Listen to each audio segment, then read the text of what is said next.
I'm not the only one having my own problems. And my day is not peachy every day, but it is my choice whether or not I want to be happy today. And that's what I share. You know, there's always a way to make turn a negative into a positive, but that's if you want to. You know, if you want to hold on to it, you're just going to wake up with it. That's how I feel.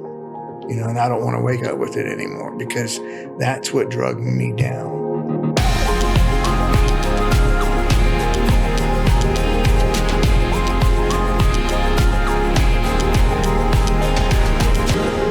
Rich, my dear brother, welcome to the show. Thank you. You know, before we get into faking your death, I want to go all the way back to where we met, which is in California in rehab. I was in rehab for about, I think, a week or two maybe before you arrived. I hadn't known that you had already been there before. And, you know, I took pride in this sort of head of household type role that I was adopting in the house. And I would always welcome people when they first arrived, right? Making the newbie feel comfortable. And in comes this, you know, Texan, Houston guy from I don't know how many hour drive directly there. 19 hour drive that you took. And in every session early on in that first week, you were quoting the big book, you were giving everybody feedback, and it annoyed the shit out of me. And, you know, so much so that I remember that I got cynical about it. Like, oh, if you know so much, why are you back here? Right. And I actually even went to the head therapist and told him that you're a distraction for the group and you're everybody's pain in the ass. And I really tried to get you thrown out, which is the irony of how our relationship have evolved. So your turn. You know, when you first met me, you know, what did you think? So don't hold back. I can take it now. Well, you know, as you know, you were a know-it-all and you were the leader. You had to be. You had to be the person. Yeah, you know. And the funny thing was, you would make sure everybody was up and on time and going around the rooms, knocking on doors. You know, so yeah, it was funny but annoying at the same time. So I get it. Yes. Yeah, I remember people were late to the group. You know, I was always like, group time 5 minutes, group time 2 yelling minutes. Very loud. Yelling, and I'd put the radio by somebody's door, or I'd go in and I'd pull the comforter off somebody if they weren't getting up. I think you even played your child's wake up song. That's right. Yeah. Wake up. Yeah. But you know, when you pulled out of group because you had a pacemaker surgery, that's when I suddenly felt your presence. That's when I would come to you, to your room, and I would ask if there's anything you needed, anything to eat or drink. And you're showing me your new fancy machine that you're really impressed with. And that's when I think I first realized that, whoa, we were not at all different. We are actually cut from the same cloth. You talked to make people feel comfortable. You cooked to make people feel at ease and warm in their tummy. And you made your famous salsa, the Soza salsa with chips. And we all, you know, enjoyed it deliciously and made popcorn for movie nights and organized these movie nights. And I actually realized that what we were doing in different ways was trying to help people, trying to help others in our house. When did your relationship, or when did you see me differently? Well, I saw you differently when we couldn't go to the beach and we were organizing, or you said, you know what, let's go down and get some sand and bring it up here and pour it all over the patio. Yeah. We set up the chairs. We already had a bonfire there. So, you know, it was pretty neat. So that's when you and I connected, because we were the ones going down to get the sand.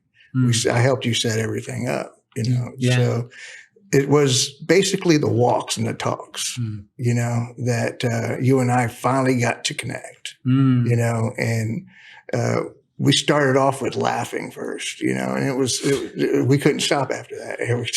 Every minute after that was nothing but a joke, you know, but a serious joke sometimes too, you know, but we landed in that right spot. And that's where, you know, I think we connected. I remember that July 4th party. Yeah. Oh, yeah. It was a barbecue, right. and we weren't allowed to go on the beach, despite we had this beautiful house that was on the ocean, sitting over the Pacific Blue. Yeah. But yet, you know, unless we had like a certain time or a certain day and monitored, we couldn't go down to the beach. And we convinced them to allow us to go down and bring up bags of sand. That was heavy shit. That was very heavy. And we laid it all over the patio. We had the playlist going, and we really made everybody feel that they weren't missing out on the holiday, that we could celebrate it together, right? Because in rehab, you miss those days and it could get lonely, right? And to your point, I think that those conversations were vulnerable, right? They were authentic. I mean, we were able to sort of lean in on each other's story. Right. We had a lot of the drug use was the similar stories. And it was like we gave each other permission to be us, when a lot of times among a group of strangers in group, you may not feel that way. Yeah, it was almost like a comfortable feeling. You were okay with opening up with me, and I was okay with opening up with you. I mean, there were some times that we at the beginning that we butted heads a couple of times, but not like butted heads. You know, we were just like looked at each other like, and just went on. You know, but I think all in all, I mean, our connection was, like you said, authentic, you know, and it was a comfortable feeling, I should say, you know, and it was something that I just felt really, when you left, it was kind of like, wow, he's gone. And what am I going to do today now? You know, because we used to hang out so much afterwards. Totally. Yeah. So we also had some ridiculous moments in rehab together. I mean, the stories could go on and on. On and on. Yeah. Just too much. I mean, there's some people who just try to knuckle it or bear through it, but not us. I mean, we went through laughing and pranking and, I mean, hell, do you remember the time that I actually had a Ferrari delivered to rehab? I do. You know, you remember that? I do. I think that was the block, right? They didn't let me drive around it. Yeah. What do you remember about that? Well, I remember they did let you drive around the block one time. And other than that, it was in and out of the garage for a couple of times, you know. Right. Every time we got back to the house, you had to open the garage. They would let me. They would pull in the garage, which we moved the gym equipment, and I would drive 5 feet out, 10 feet out. And they told me not to go past the gray area of the street, and then I would go back in. Yeah. Like I think you snuck down the street one time. You looked and he was gone. Yeah, I remember. I that. did. Yes, I went around the street. I just couldn't help myself. Yeah. But that's not the only crazy thing we did. You know, I mean, there were moments besides the July 4th party. You know, we were pulling pranks, and then sometimes you made this salsa like super spicy. And, you know, how long have you been making that salsa, by the way? Well, I've been making it just to make it for a long time. You know, I learned from my mother, you know, of course, as everything, you make it your own, you know. So it was actually there that we met. I cannot remember her name, but it'll come to me in a minute. Anyway, she asked me if I ever did it with fresh vegetables. I told her no. So one day we woke up and she had the whole center island full of all the fresh vegetables. That's right. Yeah. And I asked her, I said, how do you know what to get? She goes, oh, I read the cans that you were dumping into the deal. So that's when the idea, we made it. She wrote everything I put into it down. And it was like the kickstart, you know, of Soza Salsa, the name came up there and everything just started falling in order, so we didn't let it go. When I went back into rehab, I checked myself back in. I was actually at this point clean, but I was worried that I was going to have a slip. And so I wanted to go back in because I felt that was at the time my safe space. Mm-hmm. And shortly after, I don't know if you remember, I started to go around to the homeless. Mm-hmm. And right, I would bring them chips, and I would go to Balboa Pier and then Newport Pier, and drive my Ferrari to the Newport bus station. That was right before I would go visit. That was when I was visiting you, and exactly. I went with you a couple of times. You did. To deliver some socks and stuff. Yeah. You did. Yeah, absolutely. We were giving socks to the men, feminine products to the women, and I think that for me, I've mentioned it several times before, that giving back, that paying it forward, that really being something greater than myself, mm-hmm. and lifting others up that are in that hole that we've both been down. It's the most sustainable joy that I ever feel. And it's a lot of the work that I do with speaking and helping other individuals and organizations and things of that nature. Why is giving to others so important to our own healing? To me, it's because if I see you smile, and it makes me smile. It's just a feeling that I get, like, ooh, goosebumps. I made this guy smile for no reason at all. But then that feeling comes and says, what if I can do it all the time? And then it just gets bigger and bigger until I get complacent. But, the whole idea of what you were doing was rubbing off on me, and I started trying to do some of the things you were doing. But my problem was, I wasn't trying to be me. I was trying to be you. So that's where I needed my lessons, in myself. I wasn't connected with myself. I was connected into you. So yeah. Tell me more about that feeling. Well, when I feel connected with myself, it's understanding where I am, and when I'm doing something, I know that I'm doing it because I want to do it, not because you want me to do it. It's because I want to do it, and that's where the connection comes in. I have to separate myself from you. Yes, you can tell me where to go and what to do, but it's up to me ultimately to do what I know how to do for me. Made you feel more authentic. It makes me feel authentic. It gives me self-power, power in myself. I make my own decisions, and I can go, wow, I did that, And when I can look in the mirror and actually look at myself in the eye, it's, wow, I did that. I actually went out there and done something special for someone, and I didn't even think about it. It just happened, So that it was an exhilarating feeling, yes. And before you found the deep connection that I know that you have with yourself and others, you had deep disconnection. I have very deep disconnection. Right. So there's this moment now that I'm living in California, and you moved out, and I get a phone call from you, and you tell me you're dying, and you had about 4 weeks left to live. And that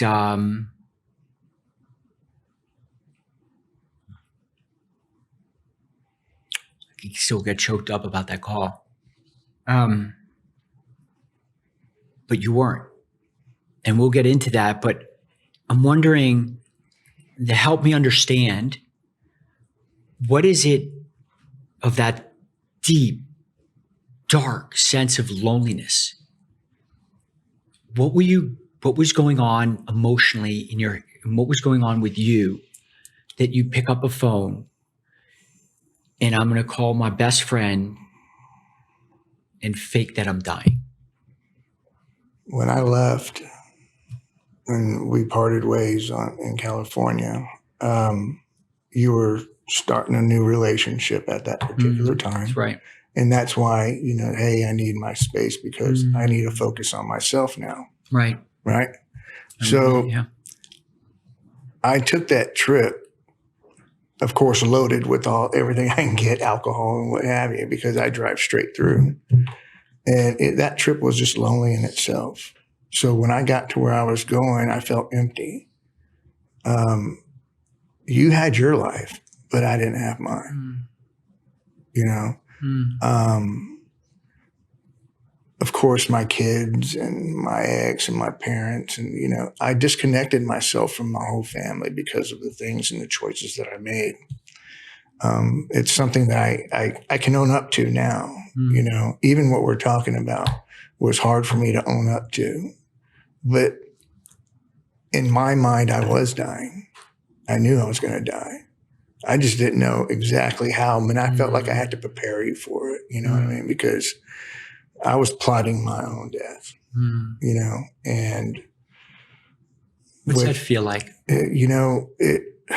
I found my way out when the doctor said, hey, your stomach's bleeding. If you don't stop drinking, it's just going to bleed out because you're already on blood thinners, and I was like, oh, that's my way out, and I thought about that when I was alone drinking, when he told me to stop drinking. And that's where, what am I going to do? What am I going to tell Joe? What am I going to tell anybody else?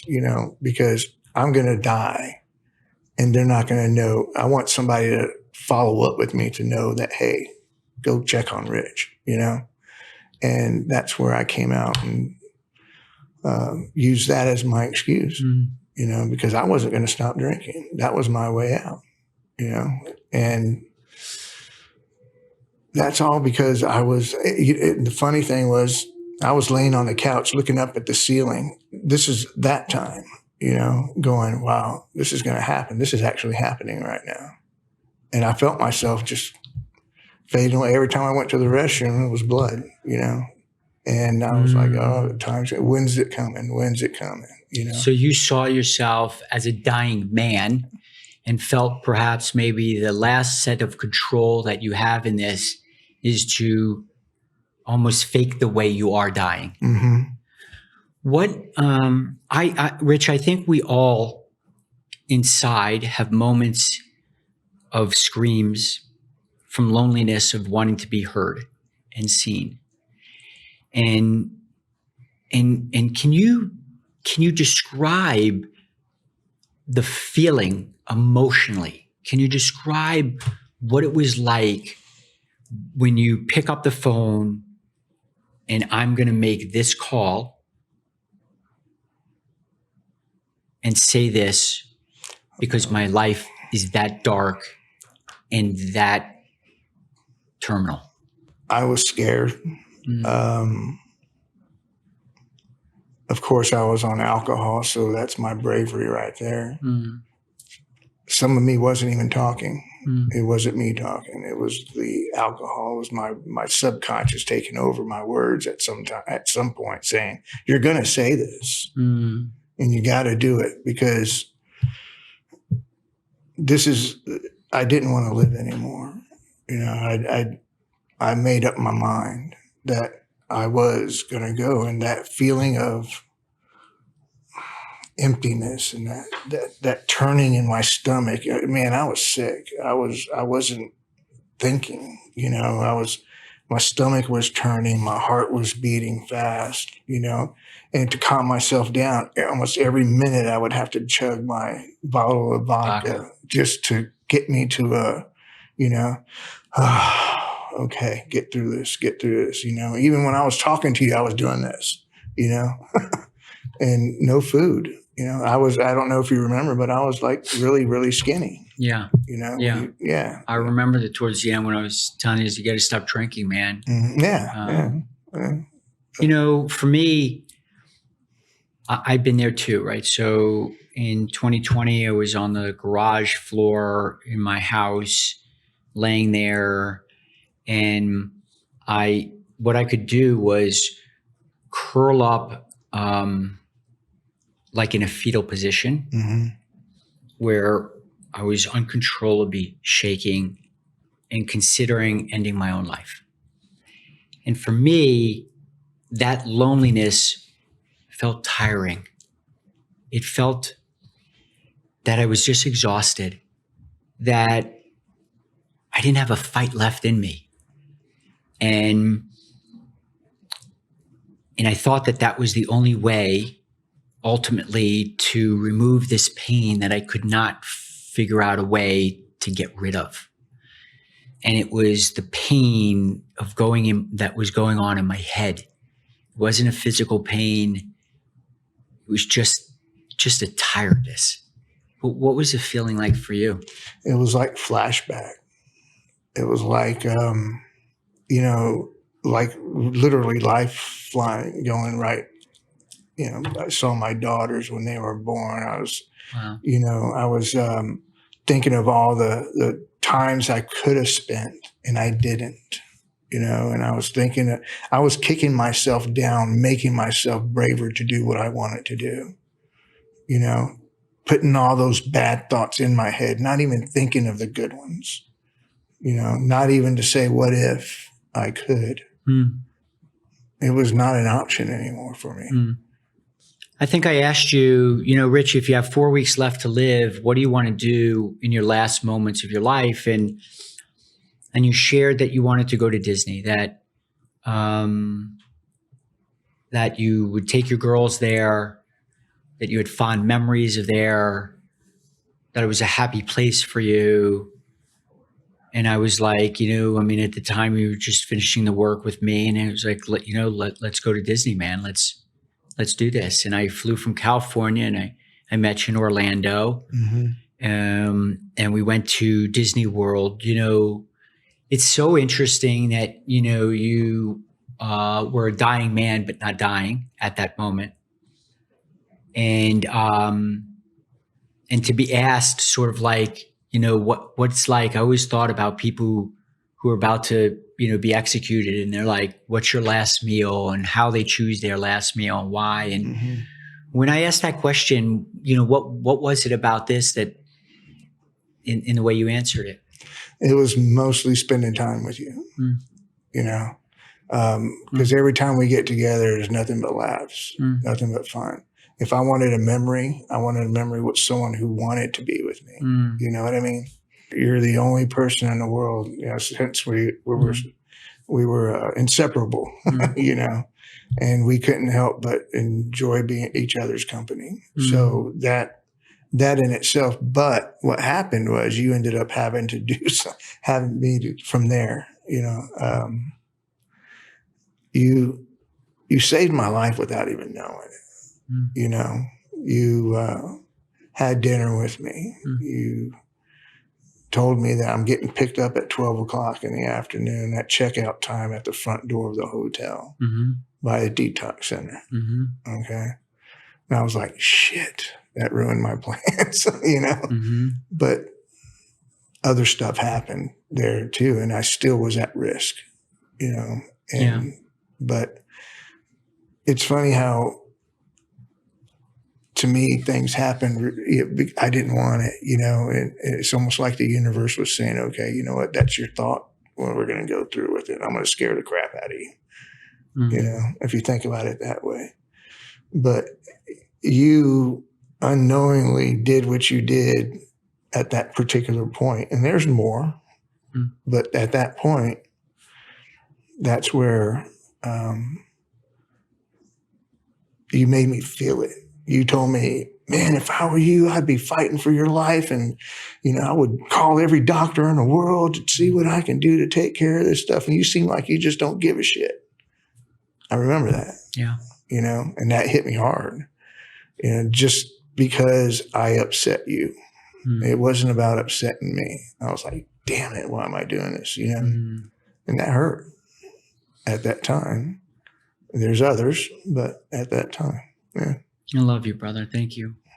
I didn't want you to die a drunk man. I didn't want you to die that way. I wanted you to be sober. Yeah. And I remember, setting that up, and detox, the van came and picked you up. But, before that, when I met you at Disney, I remember, it was raining one time, and we ran in the rain, and we got soaked. And you insisted. I said, let's run in the rain. Let's. And I pushed you around, and you were in a wheelchair because just recently you had hurt your leg, you had hurt your knee, and you hurt your knee really badly. And unbeknownst to me, I figured, based on the fact that you're dying of like a stomach issue within the next few weeks, what the F did the knee matter? And, you stuck a little bandage on it, and, it had like this major cut on it. But, there I was wheeling you around Disney. Here we are in front of Epcot. And, wow. Yeah. What a moment. What a moment. Yeah. I remember that. Yeah. When we were there, I was very worried about you coming off alcohol, because I knew from what I learned from people who came in from alcohol, I came in for crystal methamphetamine into rehab, that every time somebody would come in for drinking, they were monitored totally different, which was like eye-opening to me, because I always thought like if you're drinking, you're like a wussy. Like I thought, like, come on, like, do drugs. And, but I didn't realize how dangerous it is to detox off alcohol, where your body becomes so dependent on it. You can really have serious medical issues. And a lot of people who come in for the alcohol, the first thing they would do is sometimes even get placed under supervision, or actually even go to the hospital for a day or two. And so while I'm wheeling you around, like, we'd go on to a ride, and then we'd come off. We were using the handicap section because you couldn't even walk at the time. And we would go and get you another drink, and you'd take a shot, and that would allow you to get to the next place. But throughout those 2 days while there, I thought to myself, I don't care if you detoxed and died, it wouldn't matter. Right. At least you died a sober man. And so at 12 o'clock on the button, we go to the lobby about an hour before. 11 o'clock, right? And we sit down, and I have the conversation that I never thought that I would ever have with anybody. And it was a way of, I just so unprepared for the kind of things I was even dealing with or talking about. Here's my best friend in front of me, and I thought in 1 hour it was the last time I would ever see you alive. And I ask you, like, how do you want to die? Do you want to get buried? You want to be cremated? You want your ashes thrown somewhere? Who do you want at your funeral? Who do you want to be notified? And you're going through your phone and you're sharing contacts with me. Call this person, and let my brother know, and he'll let these other people know. And at the very end, I say to you, is there anything you want me to have to always remember you? And you take this bracelet off and you put it on my wrist. And I remember after you got picked up, I gave you this hug, and the guy was like, you got to let him go, man. We got to go. And I send you a picture of that, with wearing wearing your bracelet. And are you wearing the bracelet? I am. There's the bracelet. Yeah. Hold that up again. Yeah. I put that on. This one right here. Yep. What did that mean to you? Like, why did you want me to have that bracelet? It was given to me in a special occasion by my mother. And considering that you were my brother, I wanted to make that known, because I told my mother about you. She knew all about you. I told my mom, actually, to keep in contact with you, and that you would be contacting him when anything happens, And that I believe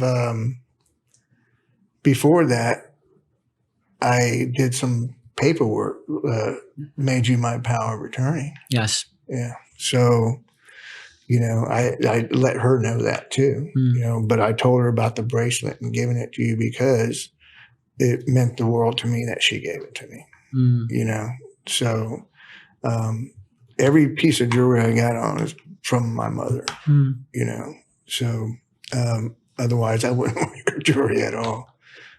But, giving this to you was, I choked. I felt like I wanted to miss the ride. If that makes any sense. I wanted to just, but you couldn't let me because you were there. So you watched me the whole way through, in the back of my mind was, I wasn't going to go. I wasn't going to go. This is not what I want to do. He's ruining my plans. I held on to it so long. About a year and a half or 2 years later, I caught up with you in a nursing home in Florida and returned your bracelet to you. Yes, you did. Yeah. When you got into the van, knowing that you were not an imminent dying man, your health was not in good shape, and ultimately you did escape death another time. Right. But you were not a dying man at that moment. You weren't going to die in the next week or two. Well, yes and no. I didn't know I had bacteria in my knee. Yeah. That's where that came up. And yeah, but you didn't know it. I didn't know it at that time, no. So when you knew what you knew and you got in that van, and I feel like it was that, I'm just gripping you like the last time. Mm-hmm. What was going through your head? Like, how were you feeling about now knowing what just had happened? I felt like I needed to find a way to make it work for me, to see what I can do, because I took your advice about finding out what I can do to take care of myself. So I started looking stuff up. But I've already convinced myself that I was going to do this thing. And in my mind, it became real. I was dying in my own head. And I was going to find a way out, even if I was there. Because I didn't want to disappoint you again. That's how I thought, And who would want to think about disappointing someone by not dying? I don't know if that makes sense. Totally. What does that feel like? It's just, I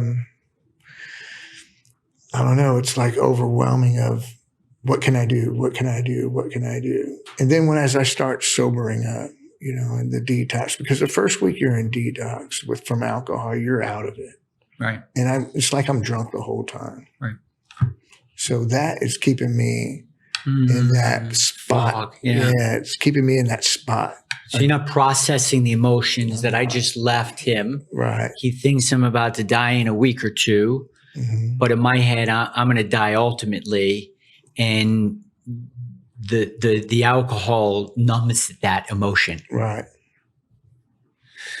Your knee was not good at all. It turns out that by us not cleaning it and taking any care of the wound, you developed a serious fungus that even was at one time worried that you were suffering from sepsis. I mean, It was a serious issue. It was, what the issue was I went boating, and when I cut my leg, I cut it in the ocean. So when I did that, I received a bacteria into my knee. Okay. That's when you were trying to climb the swim ladder to get back in the boat.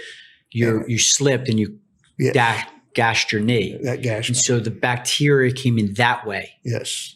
Okay. Yeah. And then as I was going to the hospital, and the detox center was sending me to the hospital, they sent me to the hospital for my knee, and then found out I had a blood clot. Okay. So they didn't pay attention to the knee. I went back again, because I had chest pain, and they thought, okay, the blood clot moved. That's when they put me in a CAT scan, and I became non-responsive. I actually died on the way back to my room. Of course, I didn't know, what was going on until I woke up with a doctor over me with paddles over my skin. You were literally stroking out. I was literally in the hospital. I was literally, you had a stroke. No, at that point was my heart just stopped. Right. The stroke didn't come until later on, but it took 4 times going to the hospital for the treatment center to get them to find out that I had a bacteria in my knee. So at that point is when I went to the nursing home, because I spent 2 months in the hospital, and then they put a PICC line to my heart. And that's because they found that fungus. And then they put me into a nursing home for about another 5 or 6 months. Yeah. So the bacteria literally stopped your heart, and you're getting paddled. Yeah, I'm getting paddled. Yeah. And so you stay there. And now I remember shortly after you arrived at the hospital, because of his power of attorney, they're calling me. And they're telling me about your knee or this, it, the other. And I remember like shouting at them, like, this man he's got stomach cancer, he's bleeding, he's dying. Like he's got, like, what you're like, looking over a cliff of 1,000 feet and worrying if the water's too shallow. Like you're dealing with these problems that isn't the heart of the problem. And they said they will look into it, and they looked into all your medical records, and they call back and it was like, Mr. Shaw, like, he doesn't have what you're saying. There's no evidence of stomach cancer, of this. And, he's got a heart issue, and he's got this serious bacteria that we're addressing right now, but no, there's none of what you're talking about. And that's when I realized for the first time that your scream for that connection, the story behind it was not real. Right. And so I was like, I can't handle this anymore. It was so dysregulating. It was so upsetting. I wasn't mad, but I had come to this point that I'd spent this time allowing myself to grieve your death, the loss of my dear friend, and worked myself through that to accept that this was going to happen. And now that it wasn't, at least in that moment, according to the nurses, I remember breaking down, and I was like, you have to stop calling me. I don't want to be contacted again. I don't want to be communicated again.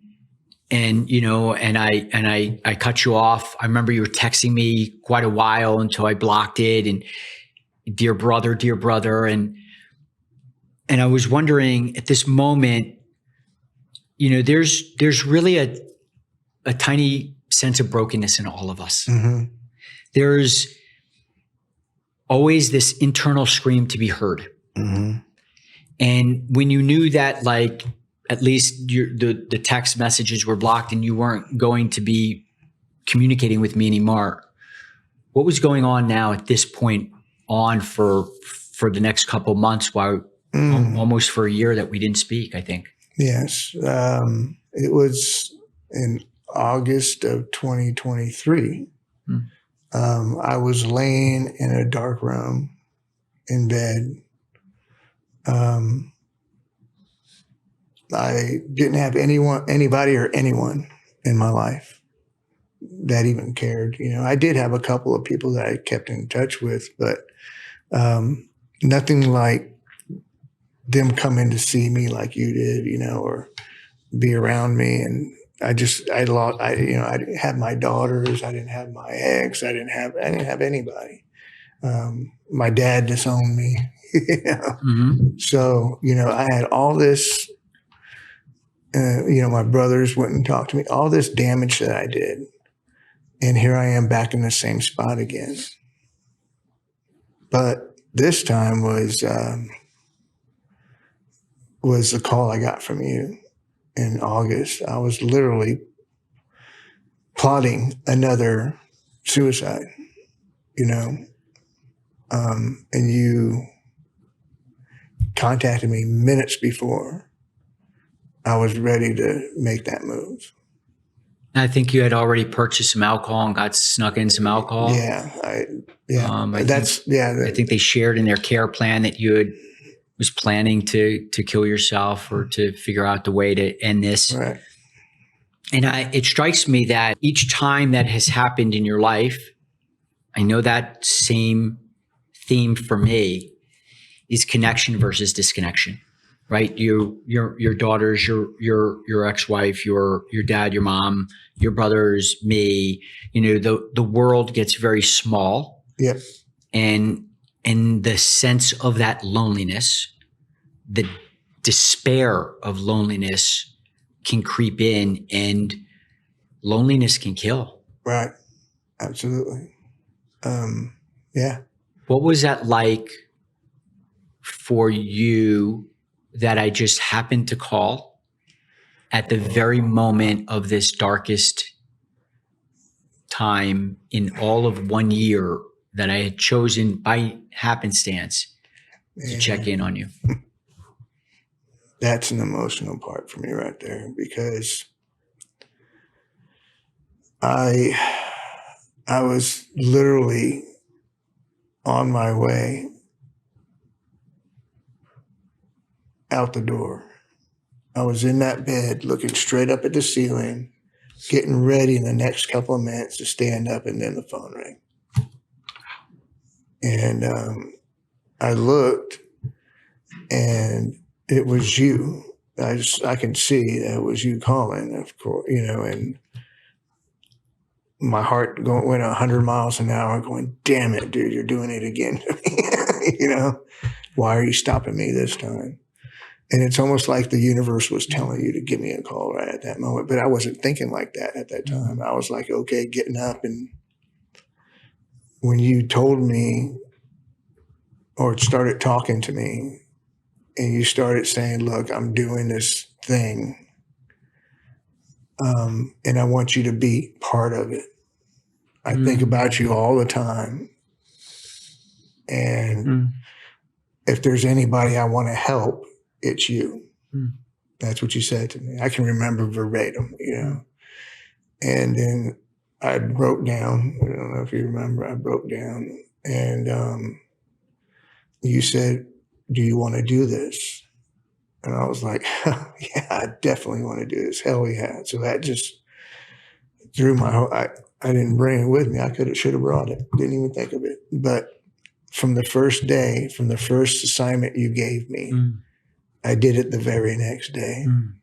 You said, write down, it's a 5 and 5.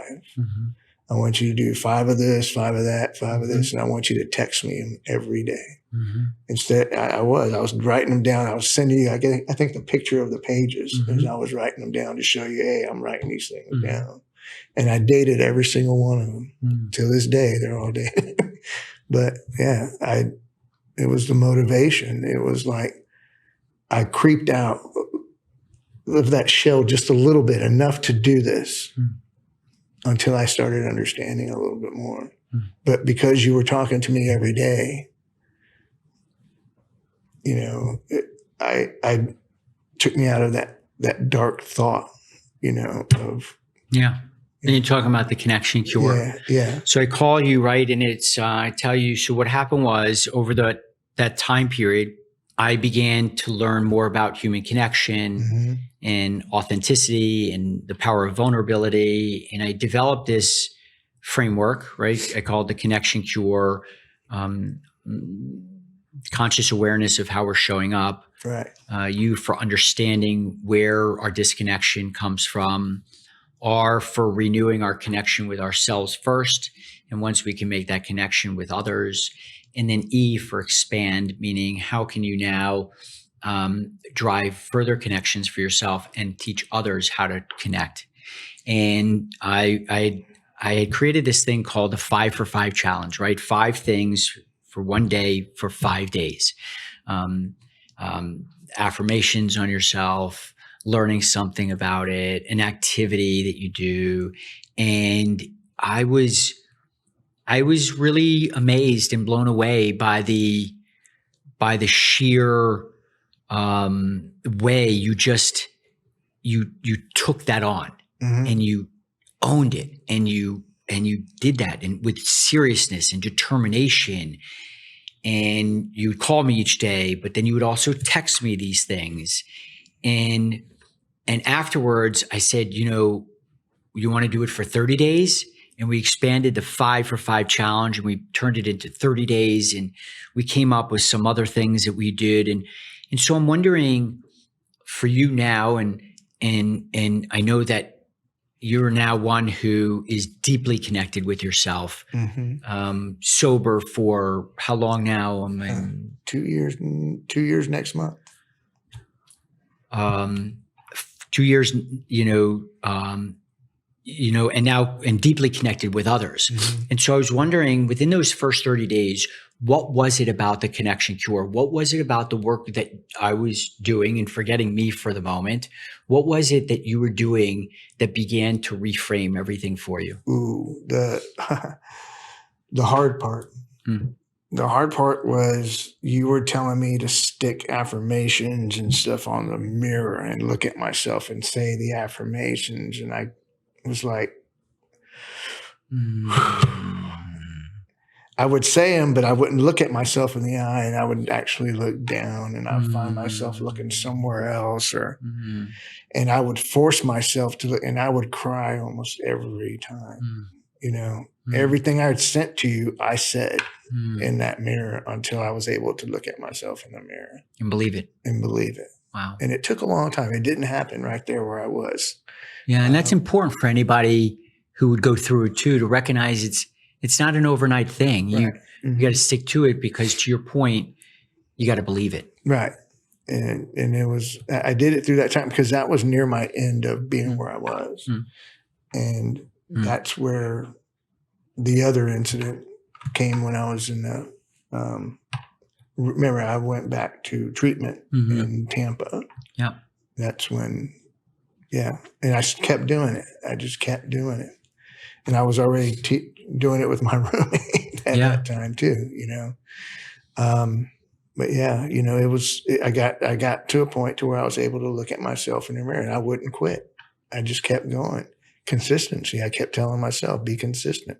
And every day I wrote something down. I said, be consistent, be consistent, be consistent.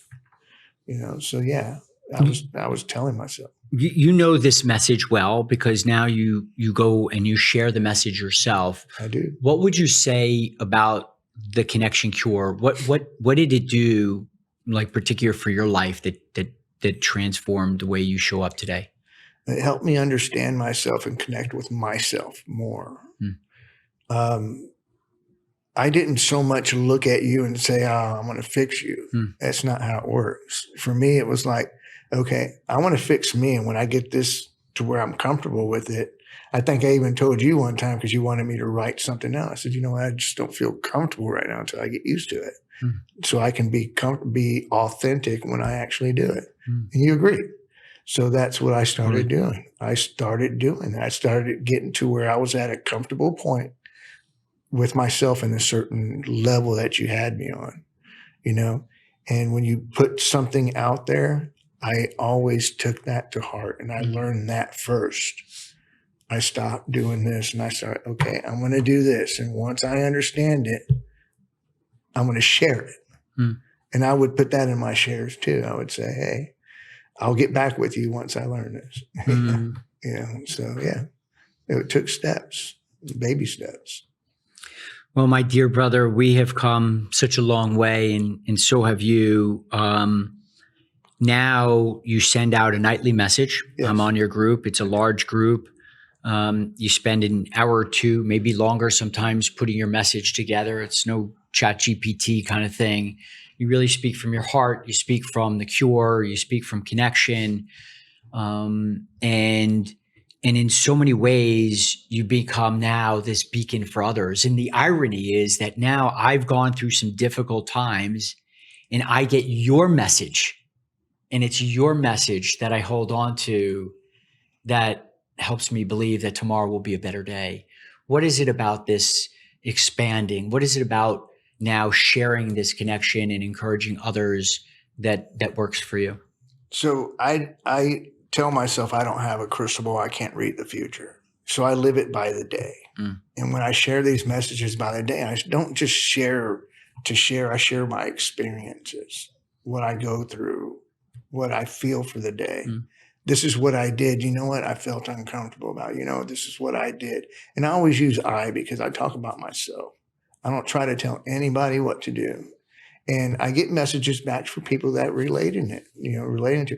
And I don't just send it as a group message. I send it to each and everybody individually so that if they want to share back, they can share with me directly. And if they want me to put it out there, I'll put it out there in my next share, what we discussed, because I'm not the only one having my own problems. And my day is not peachy every day. But it is my choice whether or not I want to be happy today. And that's what I share. There's always a way to turn a negative into a positive. But that's if you want to. If you want to hold on to it, you're just going to wake up with it. That's how I feel. And I don't want to wake up with it anymore because that's what drugged me down. I would wake up and the first thing I want to cure my anxiety is a drink. And I can't have that anymore. So yeah, it's so interesting how 360, it is that we came back to the fact is helping others, right? Sharing that message with others. As we wrap up here, Rich, I would want to know for someone listening today who might think that they're out of options, that their loneliness is so dark. That they can't find the light of that tunnel, and that nothing will ever change, and that maybe the only way out is really truly to end it all. What advice or message would you want them to know from you being a dying man? There are signs that are given to me without me even looking for them. Your phone call, something, and I see in a book, or wow, I needed to see that today. I take it to heart now, and I notice those things because being in that dark place is a choice. It's where I want it to be, and I told you that earlier. I want it to be there. I want it to stay there. I want it to find that excuse, but almost every time I told you that, if you notice, there was always an out that I always got away from, trying to back myself out of the corner. My suggestion would be, if you see an out, take it. It's there for a reason. Take heart, believe in yourself. Look at yourself in the mirror first and ask yourself if that's really something you want to do, or is there a way to ask for help? Because one thing I didn't notice is that there's always help. If I want it, it's there. You were there. If I wanted it, I could have asked you for it, but I chose not to. Hold on to hope. Hold on to